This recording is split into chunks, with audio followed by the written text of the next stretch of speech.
Hello, everyone, and welcome to the VMLRP presentation. Welcome to the Vet Medicine Loan Repayment Program, the VMLRP, webinar for award recipients. This webinar will be recorded.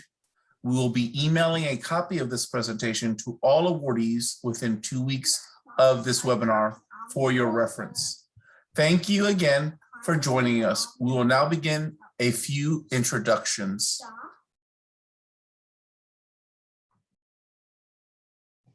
Good afternoon, everybody. My name is Bob Smith, National Program Leader for Animal Health, and I work with this program and a few others. Graduate of University of Illinois Vet School, and was a glutton for punishment and went on and received a doctorate degree in animal nutrition.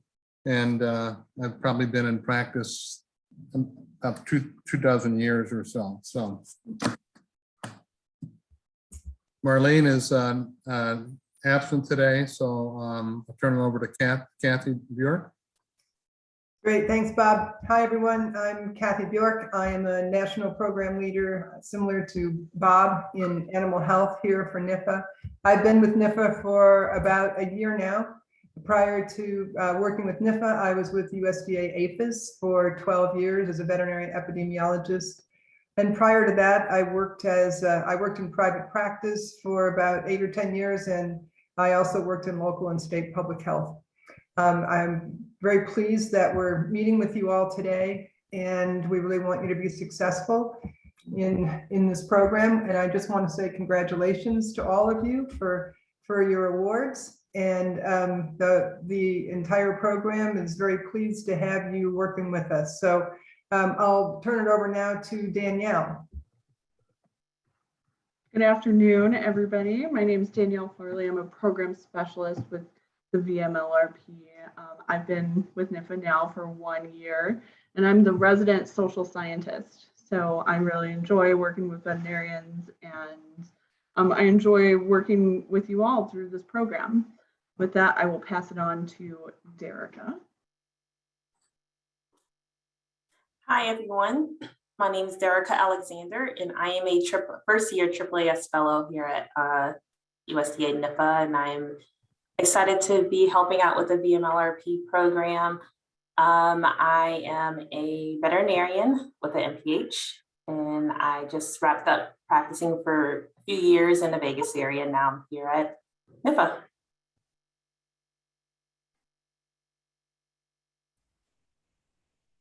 Hello, everyone. I'm Linda Cambron. I'm the Acting Capacity Branch Chief within the Office of Grants and Financial Management. I've been working closely with Joseph and Marlene in transitioning the review of the loan documents, administration of the payments, associated verifications, all contract award management, basically, for the program. So over the term of your award, you'll be receiving communications primarily from my team and I, and we'll be slowly working through everything together. So I appreciate your patience during the transition. So congratulations to you all. I'll echo that. Congratulations on your award. My name is Joseph Perez. My normal capacity in this agency is the lead policy analyst within the Office of Grants and Financial Management. I've been with the agency approximately 17 years, and I've been managing the policy aspects of this program for about 5 years. As Linda said, I've been transitioning the awards management portion of this program over to her and her team, and I'll be focusing with the RFA, which is the request for applications when you guys submit your applications for the program, the guidelines or terms and conditions for this program, and all policy related matters for the vet medicine. Go ahead, Danielle. This webinar will cover the following items: an overview of the VMLRP, steps involved in accepting a VMLRP award, your service obligation, and reporting requirements, the loan repayment process, the VMLRP participants website, and the programmatic review process. Okay, looks like we start with me. So when a veterinarian commits to 3 years of veterinary service in a designated veterinary shortage area, NIFA repays up to $75,000 of the veterinarian's student loan debt by providing $25,000 per year in loan payments. Renewal award contracts can vary from 1 to 3 years, and the amount awarded depends on the level of remaining debt. Loan repayment benefits are limited to payments of the principal and interest on government and commercial loans the individual received for attendance at an accredited College of Veterinary Medicine, or AVMA, resulting in a degree of Doctor of Veterinary Medicine or the equivalent. It's important to note the VMLRP is a contract for loan repayment and is not a grant. This means there are several aspects about this program you will not normally find in a grant award, such as a review of your personal financial documents, the process to designate VMLRP's veterinarian shortage situations, and third-party loan and tax payments. So now we're going to go into the initial award steps. So notification of VMLRP award offers were sent to all successful applicants during the first weeks in October. You should have received a copy of your VMLRP contract with all signatures last week. Please email us if you have not received your contract, and we will work with you to be sure you receive a copy. The Automated Clearinghouse, or ACH, is the electronic network used by the U.S. government for issuing payments directly to bank accounts. Based on the Debt Collection Improvement Act of 1996, the Department of the Treasury requires all government funds be transmitted electronically. Therefore, one of the requirements for receiving your tax payments is to have a completed ACH form. The form you filled out and submitted to the VMLRP can only be used by NIFA to transfer funds to your account. It cannot be used for any other purpose. It is your responsibility to find or develop an employment situation enabling you to fulfill the obligation of the shortage situation you are contracted to serve. This must be in place by January 1 when your contract begins. So now we'll go into the service obligation portion. The VMLRP contracts are legally binding to provide veterinary services in your designated shortage situation for the length of your contract at a specific percentage of your full-time equivalent. This group of contracts begin January 1, 2022 and end December 31 in either 2022, 2023, or 2024, based on the specific terms of your individual contract. Please refer to the bottom of your VMLRP contract on page 2 for the duration of obligation period and percent of full-time equivalent required. You must not have any other service obligations or contractual commitments in exchange for loan repayment, reduction, or forgiveness as of January 1, 2022. The VMLRP requires a service obligation during the entire period of participation, and individuals may not satisfy 2 or more service obligations simultaneously, except in the case of a Veterinary Services Grant Program award from NIFA. Additionally, all licenses and accreditations required to provide the services outlined in the shortage situation must be current as of January 1, 2022, and maintained throughout your contract. Failing to maintain licensure would put you in breach of your contract. An electronic copy of your veterinary license shall be emailed to us before January 1, 2022, and annually thereafter. Should there be circumstances preventing you from completing your service obligation, it will not be considered a breach of contract if the circumstances are beyond your control. For example, military deployment or loss of job. It is important to reach out to the VMLRP office should these circumstances occur. Individuals in the process of seeking other employment to continue participation in the VMLRP should contact the VMLRP office immediately for advisement. Individuals who fail to meet their veterinary service obligations required under the VMLRP contract for reasons other than extenuating circumstances approved by NIFA may be determined by the Secretary of the U.S. Department of Agriculture to be in breach of their contract. Requests for exception situations are reviewed on a case-by-case basis by the VMLRP staff. So providing this veterinary service in a specified area is your service obligation. This obligation is not ordinarily a concern for those who are seriously pursuing a veterinary career in the specified shortage area. It is a factor to consider, however, if you are uncertain about your short-term career plans. If you stop performing veterinary services at the agreed level or in the specified service area without prior consent of the VMLRP program staff, you may be considered in breach of your contract. So now I'm going to hand it over to Kathy. Great. Thanks, Linda. There is no general list of acceptable services, as services are based on each individual shortage nomination described by the state animal health official. Each form can be found on the Veterinary Services Shortage Situations map on the VMLRP webpage, and it was also provided to you in your award package. The nomination form dictates the services you need to perform to fulfill your obligation regarding location, species, or disciplinary areas, objectives, and activities, and has the SAHO contact information and other information. If you wish, you can contact the SAHO for further information regarding the shortage nomination for more specifics. The VMLRP does not identify to the SAHO that you have received an award or disclose any of your information.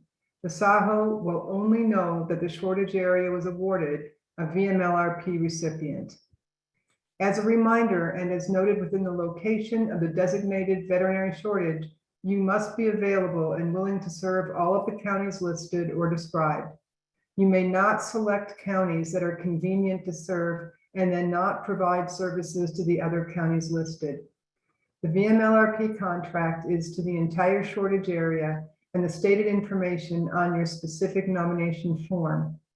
As an example of an acceptable service, advertisement of availability and willingness to provide veterinary services to all the counties listed within the shortage area, whether or not clientele are seeking those services, may count towards service time or billable phone service calls.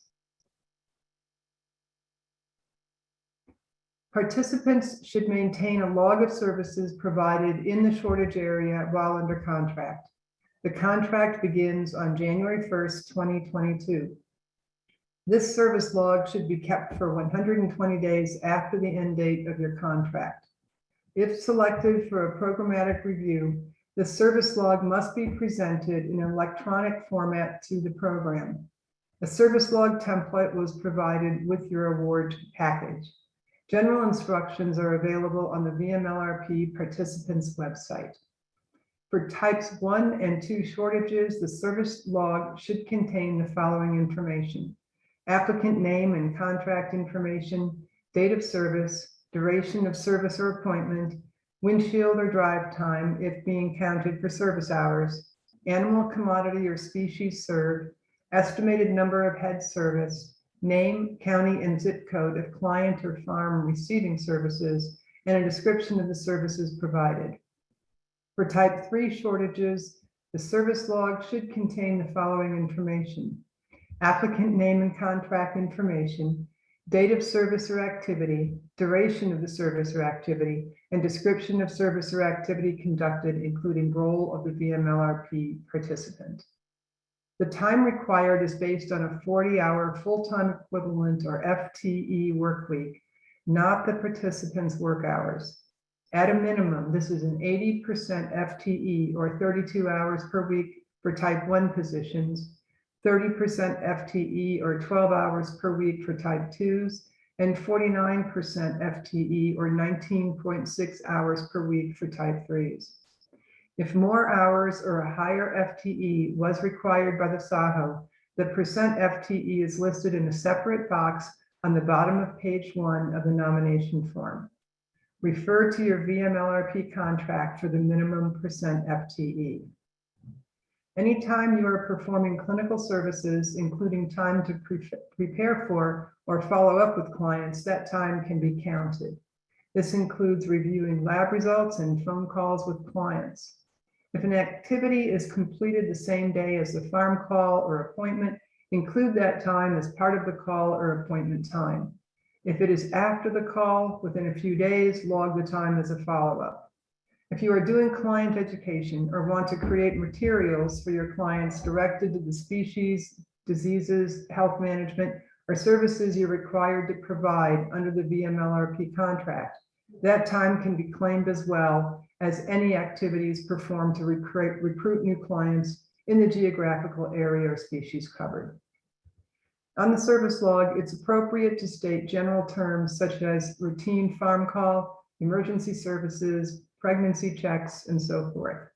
You don't need to list every service provided or every disease diagnosed.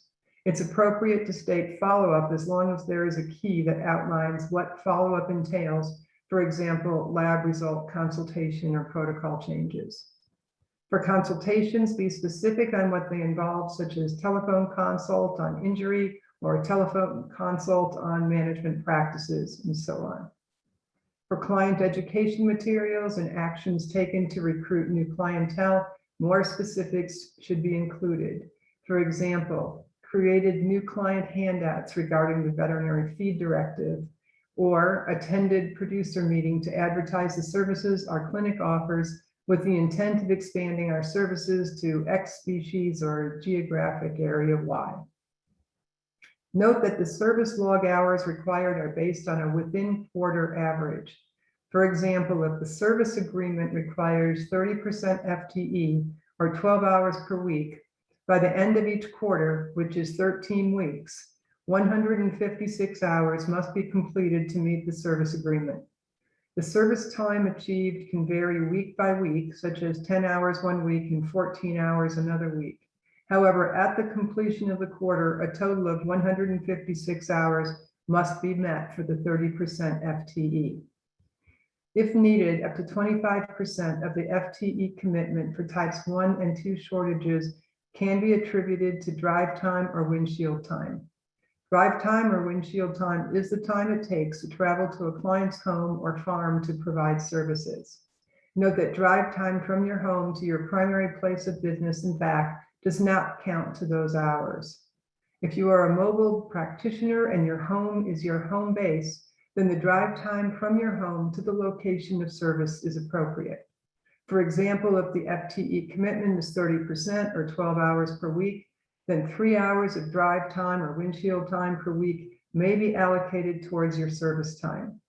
For each quarter, no more than 39 hours of windshield time can fulfill the service requirement over the 13 weeks.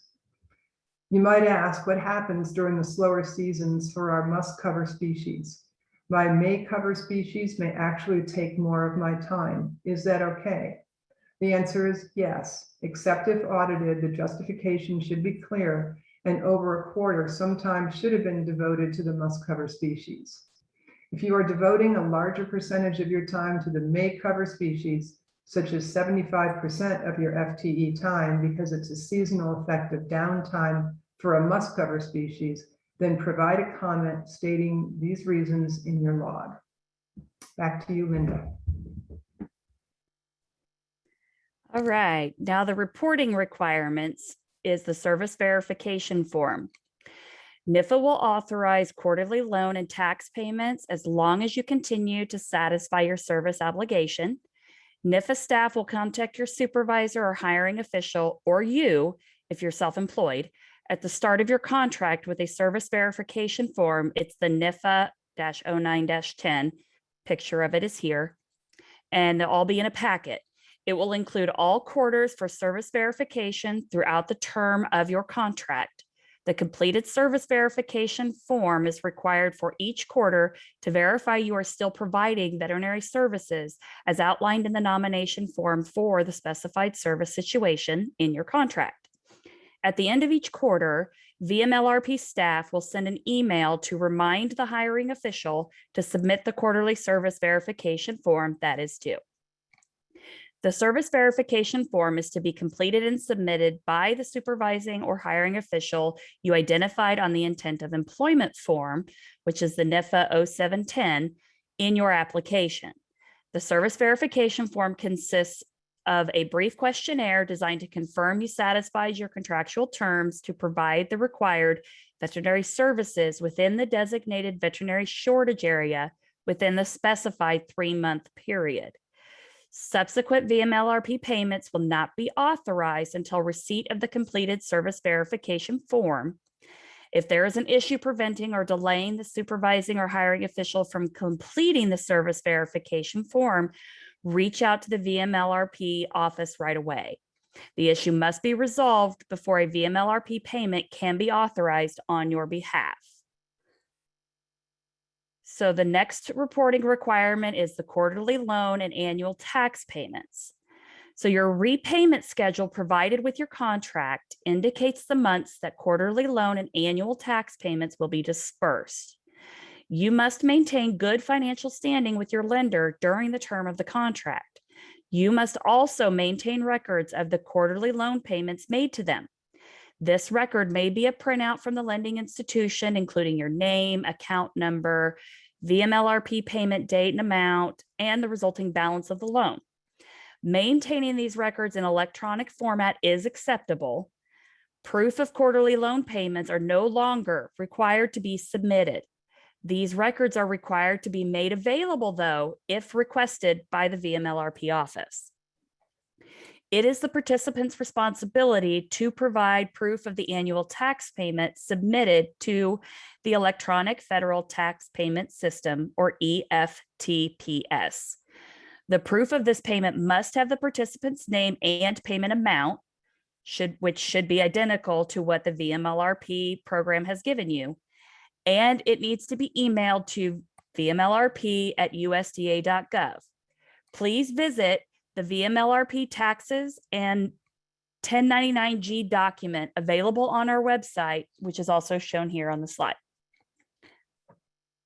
Okay, the next one is changes in your VMLRP service. It is your responsibility to notify VMLRP of any changes in your contact information, for example, your address, phone number, email, or legal name, or any others. Without up-to-date contact information, we are unable to administer your award. Examples of problems that may occur without updated information include missed allocated payments, delayed payments, and missed tax forms. If anything changes within your license or accreditation during the term of your contract, a copy of the revised documentation shall be emailed to the VMLRP@usda.gov. Please put in the subject veterinary license / and the name as soon as possible after the change. Participants are required to notify the VMLRP of their intent to take family leave not less than 30 days before the leave is to begin, or in emergencies, as soon as is practicable. In the event there is a change in the supervisor responsible for verifying you are meeting your service obligation each quarter, an updated intent of employment, the NIFA 0710, form is required as soon as you become aware of the change. This supervisor must be in a position to attest you are performing services to meet the % of FTE specified in the shortage area indicated in your agreement. If you become self-employed, you must use the same form to self-certify the change in supervisor. Any change of employment location or any change leading to a significant impact on your ability to provide the type, extent, or quality of service the peer review panel based its award decision on will generally be considered a breach of the agreement. Extenuating circumstances allowing a change in employment may be considered by NIFA on a case-by-case basis after submitted to the VMLRP office. If you are approved to change your employment situation, you must submit an updated intent of employment form as soon as possible after award. So no matter the situation, it is important to communicate with us before making any changes to what your contract was awarded for. We will not hold you responsible for changes outside of your control. For example, supervisor changes at your current place of employment, but you do need to make us aware of these changes as soon as possible. Most important, send any updates to the VMLRP at usda.gov mailbox. Okay, Danielle, it's all yours. As you near the end of your 3-year award, you and your supervisor will be asked to submit a closeout report that addresses the following: services provided, impact of your VMLRP service on the original veterinary shortage situation, your future plans, an assessment of the current state of veterinary services in the recipient's service area and adjacent service areas or specialty area, and any other information participants wish to share. As a reminder, with either a link to an online data collection system or with a PDF document will be provided during your last few months of service. The information you provide will allow NIFA to assess your experience, recommendations, and to capture your best assessment of the current and future needs of the area you served. Your closeout report is subject to review for completeness and approval by VMLRP program staff. Your closeout report is required as part of your obligation under the service contract. All participants will be asked to complete a feedback survey. Completion of this will enable VMLRP to improve its processes and provide useful information on shortage situations to state animal health officials. Participants receive the survey at the end of their first year of service. In addition, we will send out post-participation surveys at 1, 3, and 5 years after the end of your award, with questions relating to where you are currently practicing and if you are still in the same type of practice you were in during your participation in VMLRP. Your participation in feedback survey is also voluntary. This will help us gauge the success of the program in not only recruiting veterinarians to serve in these shortage areas, but also to retain them in the shortage areas or in food supply veterinary medicine long-term. This is also information we provide to those who are lobbying for funding for our program. Hello. We're going to talk about the VMLRP repayment schedule. You see an example before you now. When you received the VMLRP award package, each one of you received a copy of your VMLRP repayment schedule based on loan payoff balances. This document provides information on when and where loan and tax payments will be directed during your VMLRP contract. The last week of December, first week of January, we will be requiring an updated loan payoff balance in order to update the VMLRP repayment schedule based on the contractual period. VMLRP payments are not retroactive. The starting loan balances for your VMLRP award are based on information you provided to us during your application.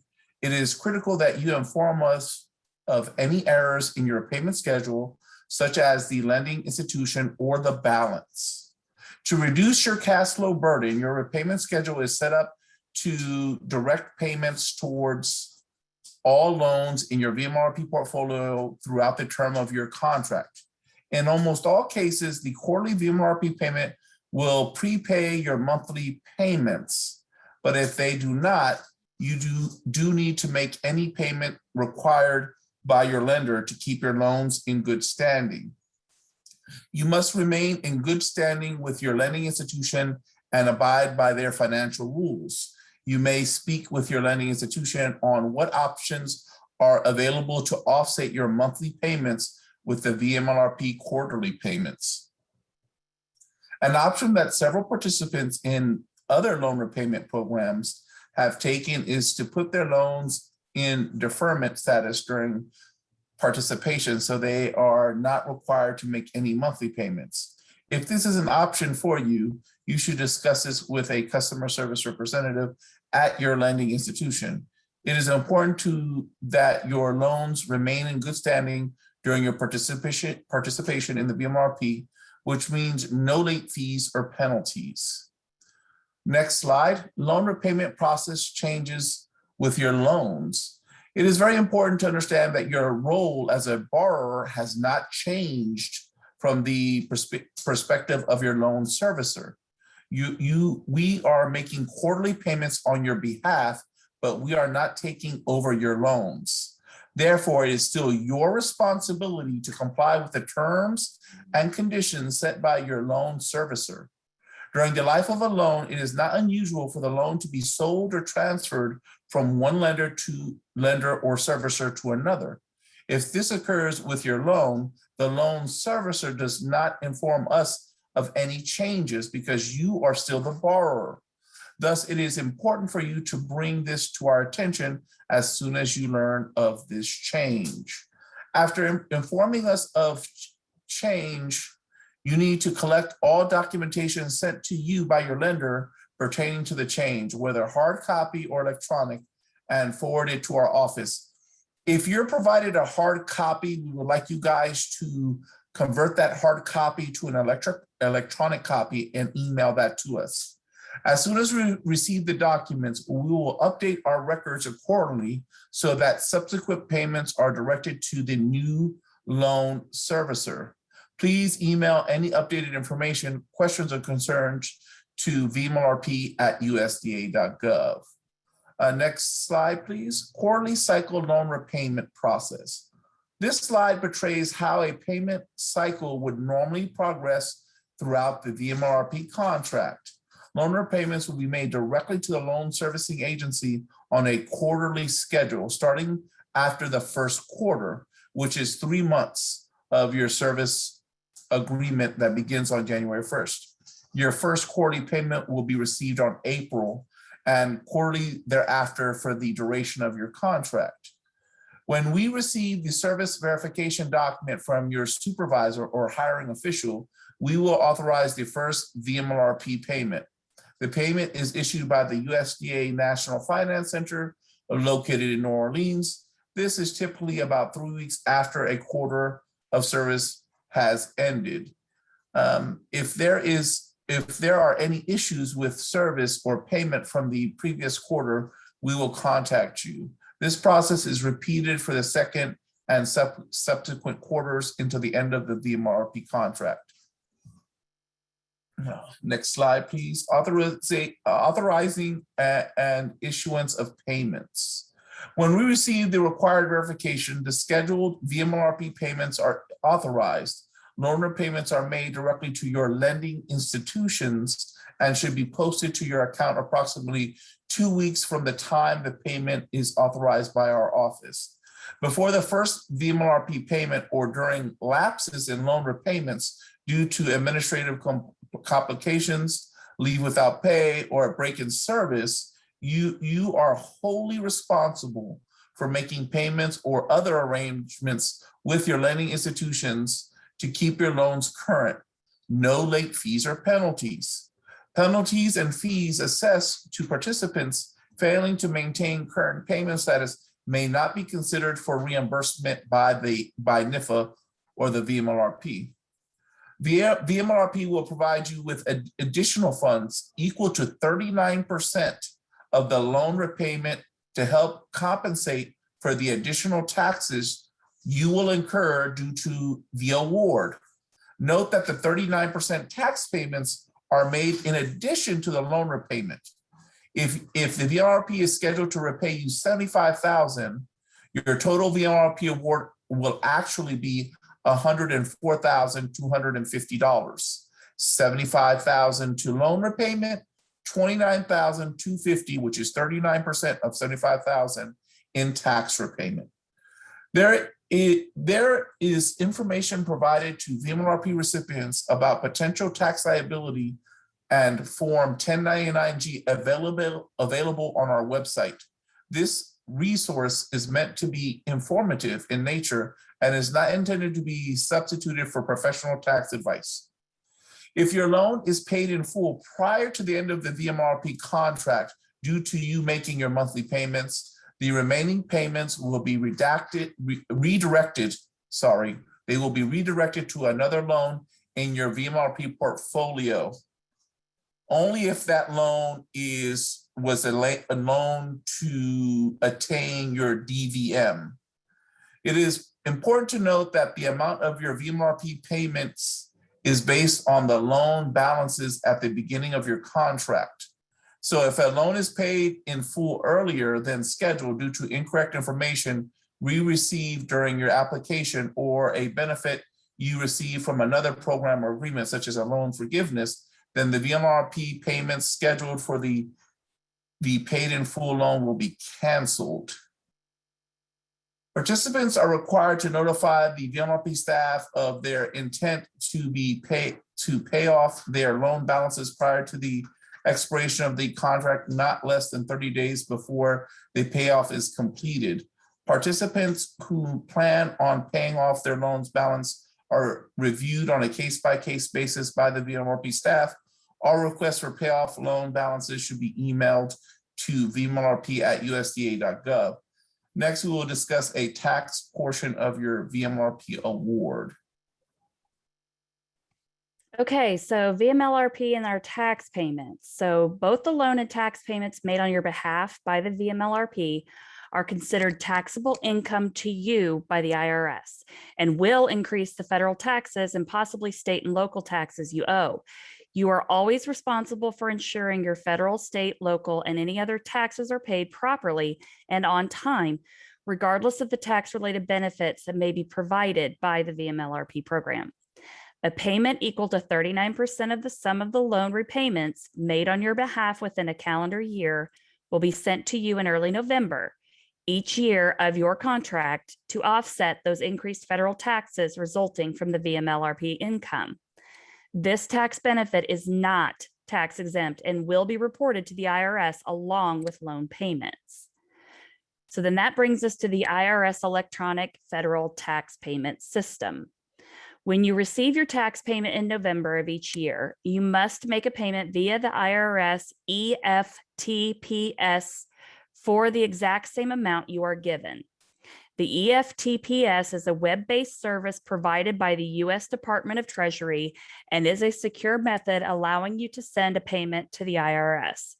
It typically takes around 7 to 10 days for a PIN to arrive in the mail after you enroll in EFTPS. Once you receive your PIN, you must make your payment via EFTPS for the exact same amount you are given.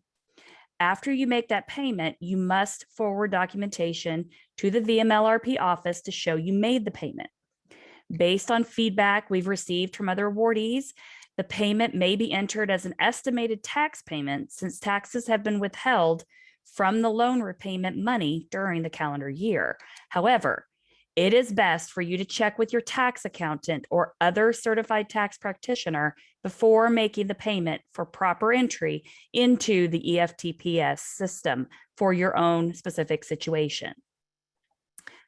So then after that, you get the Form 1099-G.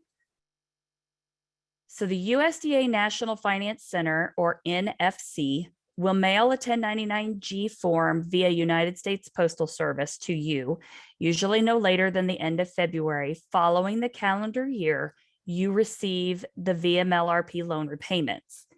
The NFC has recently been sending the 1099-G between January and March.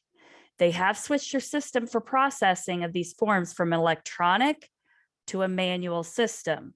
So if you do not receive a 1099-G during those months, you'll want to contact their help desk by phone at 1-800-421-0323 or email them at 1099helpdesk@usda.gov.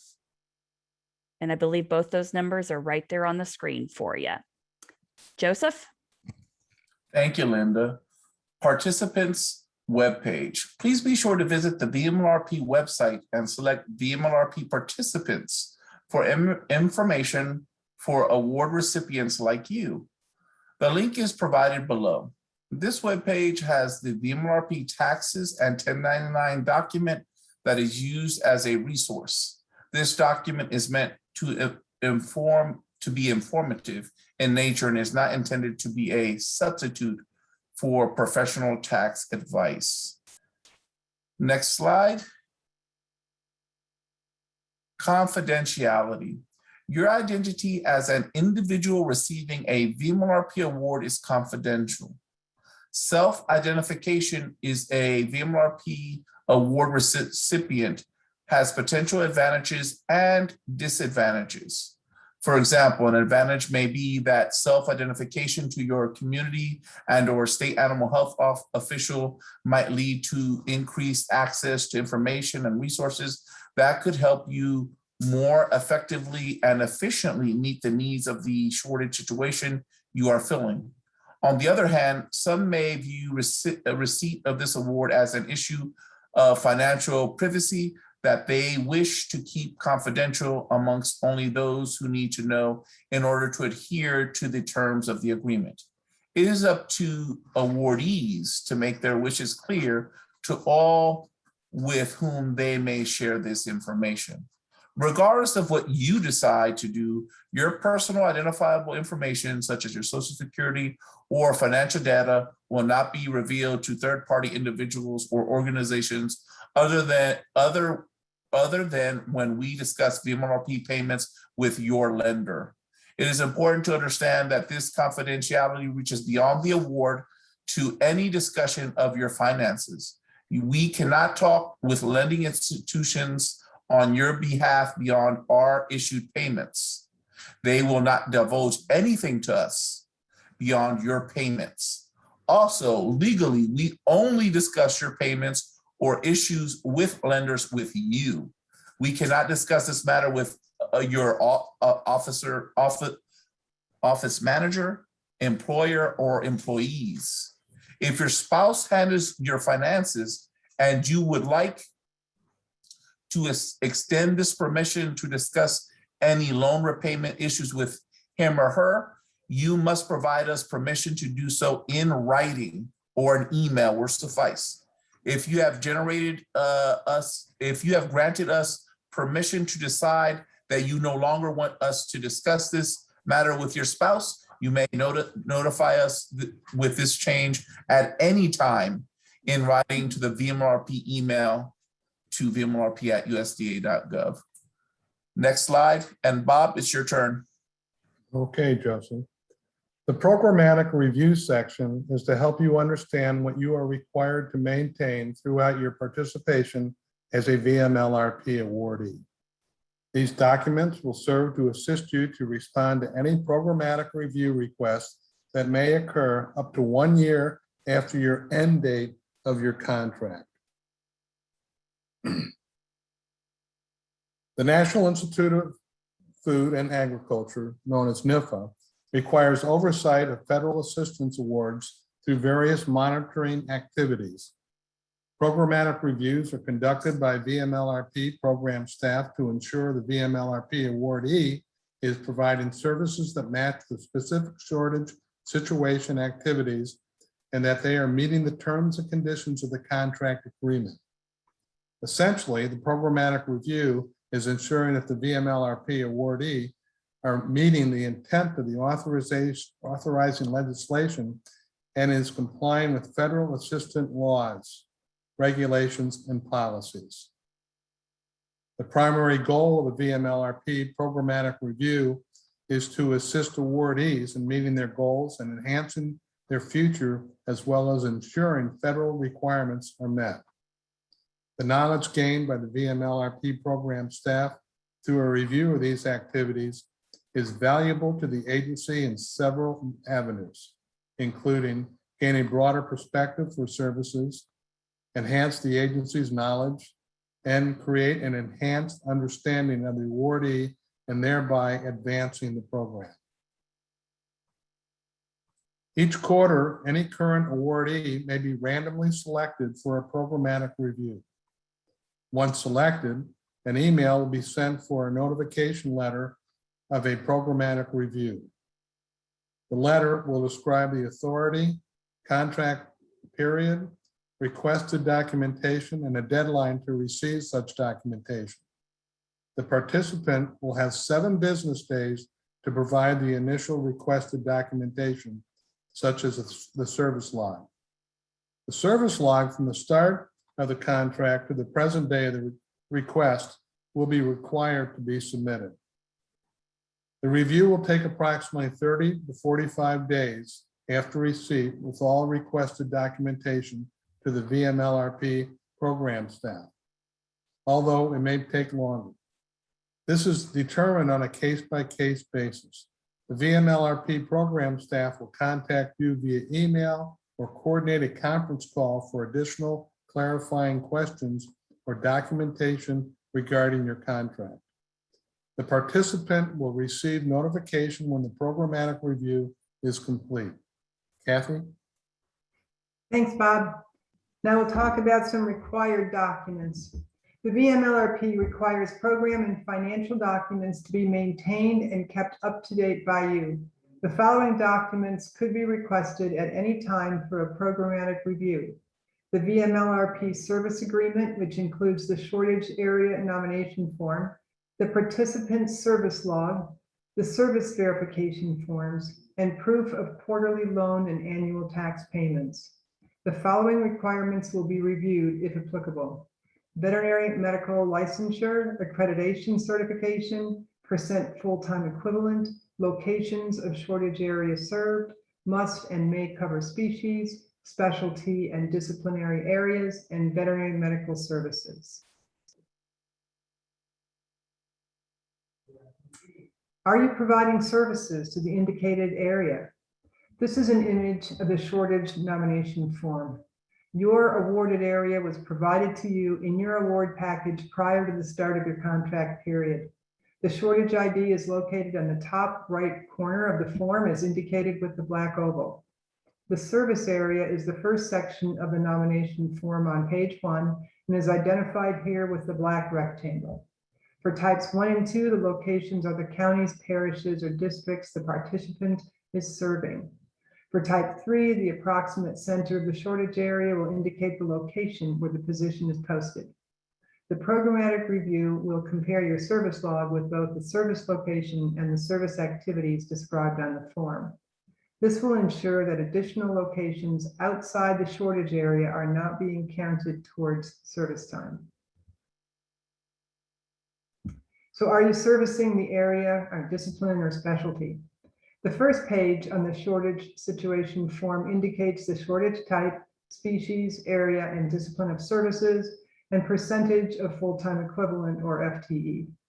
Your service log and shortage area will be compared to determine if must cover or may cover species for types 1 and 2, or specialty or disciplinary areas for type 3 are being served. Some shortage areas have a specified percent FTE that is higher than the minimum. This is indicated in the option box at the bottom of page 1. The percent FTE will be calculated in the review to determine if your time requirements are met. As we noted above, for types 1 and 2, windshield or drive time may be used to meet service hours. The calculation of windshield or drive time will be reviewed to ensure it's not above 25% of the FTE per week. For example, an 80% FTE requires service hours for 32 hours per week, and 25% of that time, or 8 hours of windshield or drive time, would be allowed. So page 2 of the form indicates the importance, objectives, activities of the position, and the risk of the position not being filled. The activities described on this form will be compared alongside the activities described within your service log to ensure your services are fulfilling the stated requirements. This evaluation is to ensure the intent of legislation is being met, the shortage situation area is being ameliorated, and that the VMLRP rules and regulations are being followed. Back to you, Bob. Okay, this is completing the service log for type 1s and type 2s.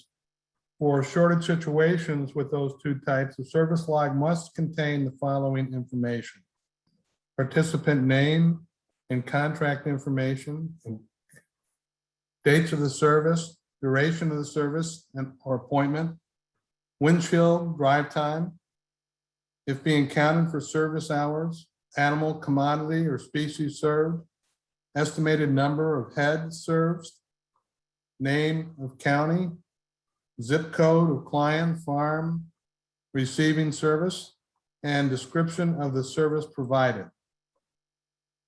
A few examples will be provided in a few moments for type 1s, 2s, and type 3s. The service log template is updated and has been provided to you. The service log must be maintained in electronic format. This can include an Excel spreadsheet, Google Documents, or some other cloud-based platform. You may maintain your service log with the assistance of administrative support within your clinic. However, it is your responsibility to ensure the accuracy of your service log. As a reminder, the participant is ultimately responsible for providing the service log as true, complete, and accurate to the best of their knowledge. Any deliberate omission, misrepresentation, or falsification of any information may be punishable by criminal, civil, or administrative penalties as described in the Veterinary Medicine Loan Repayment Program application or the contract that you've signed.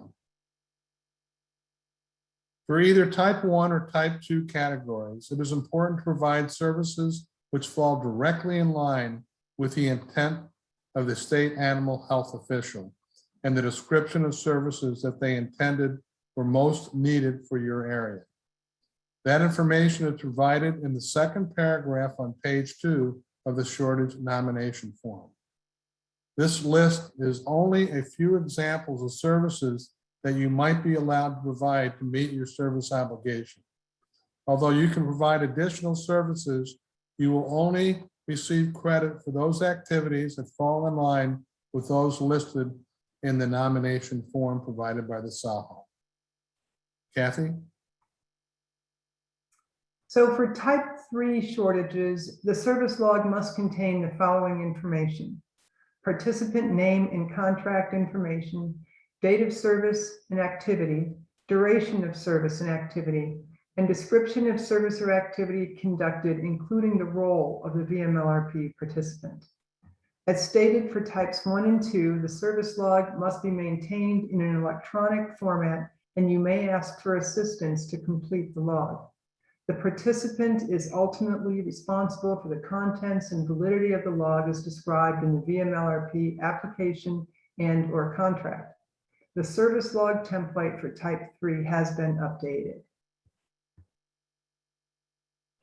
Similar to the other types, for type 3 positions, it is important to provide the services which address the intent of the SAHO and the description of services required on the nomination form.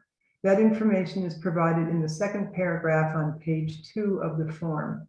Note that this is a broad nomination category comprised of many types of specialized veterinary training and employment areas related to food supply and public health veterinary workforce capacity and capability.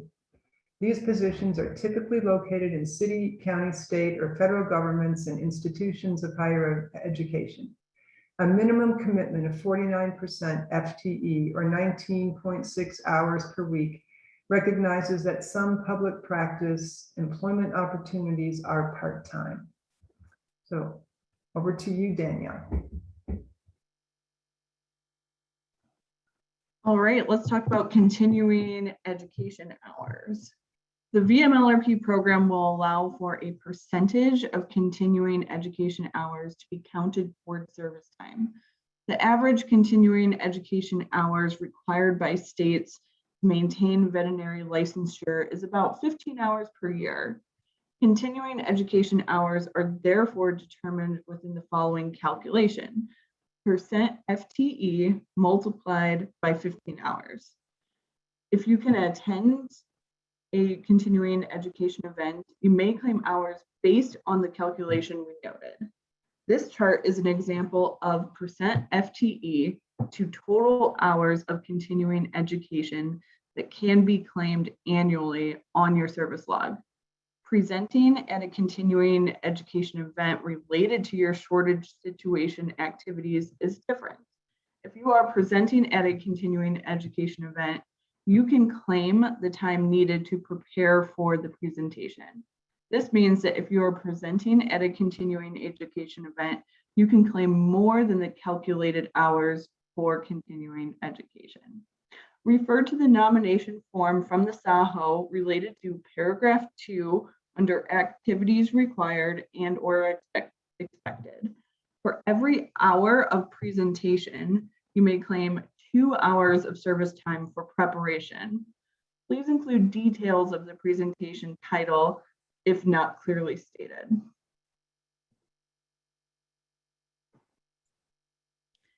So what happens if you have an issue? So discrepancies between the shortage situation description and the service log may result in payments to lenders being put on hold until the discrepancy is resolved.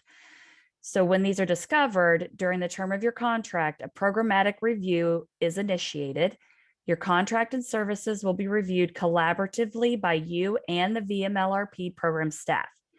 Depending on the situation at hand, a plan of action will be established to ensure the service needs are met during the following quarter.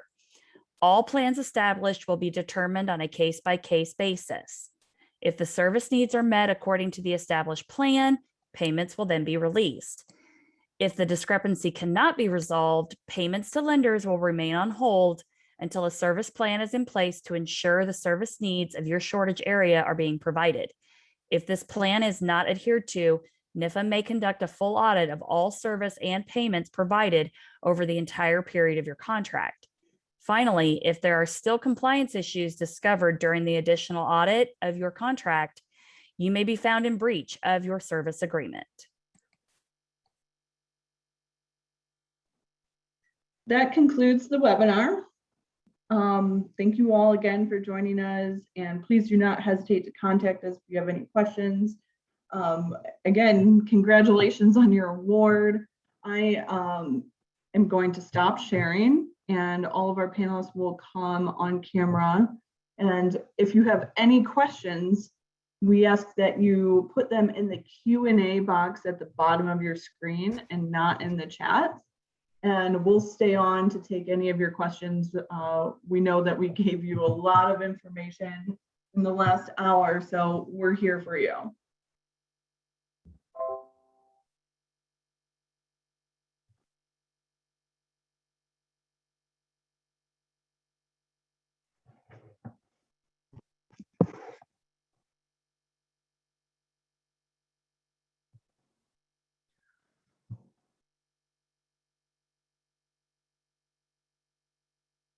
Okay, it looks like we have a question. Will the awardee be notified when the service verification form is sent to their supervisor?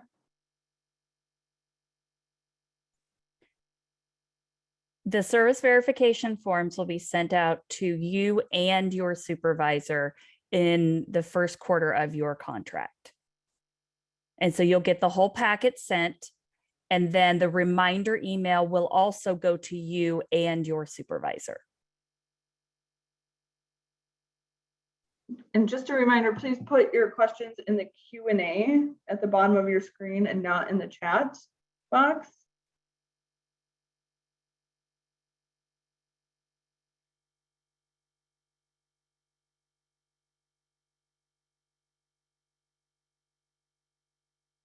All right, we have another question. Is deferment the only way to keep a good status with your lender with monthly payments?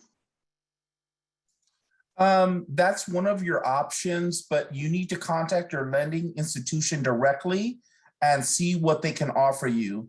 NIFA does not engage with them as it pertains to that. You must engage with your lending institution and talk to them about the various options. Like as we stated earlier, some institutions will accept your quarterly VMLR payment as your monthly payment, but that's not the case in all cases.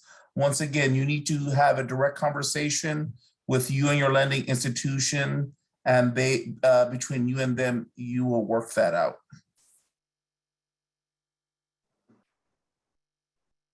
Okay, we have another question. Can you state again the time split between may and must cover species? And if we want to refer back to the notes, we could come back to that question. Bob or Kathy, I'll ask one of you to find that.